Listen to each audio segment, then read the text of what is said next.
ವಿಶೇಷವಾಗಿ ಮುಳಬಾಗಿಲ ತಾಲೂಕಿನ ಪೊಲೀಸ್ ಇಲಾಖೆಗೆ ಹಾಗೂ ಸಂಬಂಧಪಟ್ಟ ಕ್ರೈಮ್ ಇಲಾಖೆಗೆ ಒಂದು ಮಾಹಿತಿನ ಈಗಾಗಲೇ ಹರಿದಾಡ್ತಾ ಇದೆ. ಈಗಾಗಲೇ IPL ಸ್ಟಾರ್ಟ್ ಆಗಿದೆ. IPL ಸ್ಟಾರ್ಟ್ ಆಗಿ ನಮ್ಮ ಯುವಕರು ಏನು IPL ದಂಧೆಗೆ ಒಳಗಾಗಿ ಸಾಕಷ್ಟು ಜನ ಪೋಷಕರು ಈಗಾಗಲೇ ನನಗೆ ಕಾಲ್ ಮಾಡ್ತಾ ಇದ್ದಾರೆ. ಇದು ಬೆಟ್ಟಿಂಗ್ ವ್ಯವಸ್ಥೆಗೆ ಒಳಪಟ್ಟು ಮಕ್ಕಳು ಒಳಪಡ್ತಾ ಇದ್ದಾರೆ. ಇದನ್ನು ದಯವಿಟ್ಟು ಕಡಿವಾಣ ಹಾಕಬೇಕು ಅಂತ ಈಗಾಗಲೇ ನಾನು ಕೂಡ ಸೆಷನಲ್ಲಿ ಮಾತಾಡಿದ್ದೀನಿ. ಮೊನ್ನೆ ಪರಮೇಶ್ವರ್ ಸಾಹೇಬರು ಕೂಡ ಇದಕ್ಕೆ ಉತ್ತರ ಕೊಟ್ಟಿದ್ದಾರೆ.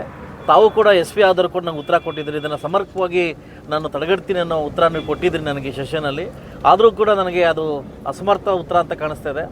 ಆದಷ್ಟು ಬೇಗ ಏನು SP ಅವರು ಹೊಸದಾಗಿ ಬಂದಿದ್ದೀರಿ, ಕೋಲಾರ ಜಿಲ್ಲೆಗೆ ಏನು ಹೊಸದಾಗಿ ಬಂದಿದ್ದೀರಿ, ಆದಷ್ಟು ಬೇಗ ತಾಲೂಕು ವೈಸಲ್ಲಿ ತಾವೊಂದು ಮೀಟಿಂಗ್ ಮಾಡಿ ಇದನ್ನು ವ್ಯವಸ್ಥೆ ಕೂಡಲೇ ಮಾಡದೇ ಇದ್ದರೆ ಖಂಡಿತವಾಗ್ಲೂ ನನ್ನ ಉಗ್ರ ಹೋರಾಟಕ್ಕೆ ಮುಂದಾಗ್ತೀನಿ.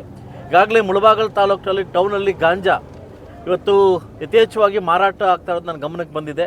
ಈಗಾಗಲೇ ಪೊಲೀಸ್ ಇಲಾಖೆ ಕೂಡ ಮಾಹಿತಿ ಕೊಟ್ಟು ಕೂಡ ನಾವು ಕಂಟ್ರೋಲ್ ಮಾಡ್ತೀವಿ ಅಂತ ಹೇಳಿದಿರಿ. ದಯವಿಟ್ಟು ನೀವು ಅಸಮರ್ಥರಾದರೆ ಒಂದು ಮಾತು ಹೇಳೋದು ನಮಗೆ ಸತ್ಯ ಅನ್ನಿಸ್ತದೆ. ಯಾಕಂದರೆ ಇಲ್ಲಿ ನಮ್ಮ ಕೆಲಸ ನಾವು ಮಾಡಬೇಕಾಗ್ತದೆ. ಅದರಿಂದ ಮುಳಬಾಗಿಲು ಟೌನಲ್ಲಿ IPL ದಂಧೆ ಮತ್ತು ಗಾಂಜಾ ಹೆಚ್ಚಾಗಿ ಓಡಾಡ್ತಾ ಇರೋದ್ರಿಂದ ನಾವು ಈ ಒಂದು ಏನು ಒಂದು ಸಮಾಜವನ್ನು ಕಾಪಾಡ್ತಕ್ಕಂಥ ನೈಜ ಹೊಣೆಯನ್ನು ಹೊತ್ತಿದ್ದೀವಿ ಪೊಲೀಸ್ ಇಲಾಖೆ, ಹಾಗೂ ನಾವು ಕೂಡ ಹೊತ್ತಿದ್ದೀವಿ. ಅದರಿಂದ ದಯವಿಟ್ಟು ತಾವು ಆದಷ್ಟು ಬೇಗ ಒಂದು ಮೀಟಿಂಗ್ ಮಾಡಿ ಏನು ಯುವಕರಲ್ಲಿ ಒಂದು ಮನವಿ ಮಾಡ್ಕೊತೀನಿ. ದಯವಿಟ್ಟು ಒಬ್ಬ ಶಾಸಕನಾಗಲ್ಲ, ನಿಮ್ಮ ಅಣ್ಣನಾಗ ಒಂದು ಮನವಿ ಮಾಡ್ತೀನಿ. ದಯವಿಟ್ಟು ಇದಕ್ಕೆಲ್ಲ ಒಳಗಾಗಬೇಡಿ. ಇರತಕ್ಕಂಥದ್ದೇ ಒಂದು ಲೈಫು.